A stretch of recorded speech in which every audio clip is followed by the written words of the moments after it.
ko lagi ay long sleeves na t-shirt at faded na lonta.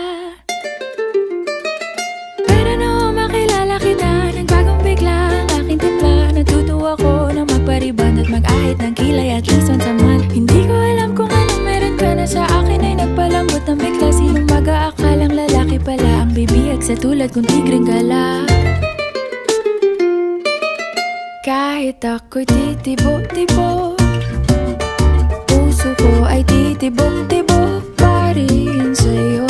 Isang halik mo lamang at ako ay tinatablan, at ang aking pagkababae ay nabubuhayan na para bang bulaklak na namumukadkad. Dahil alaga mo sa dilig at katamtamang sikat ng araw-araw mong pag-ibig sa aking buhay.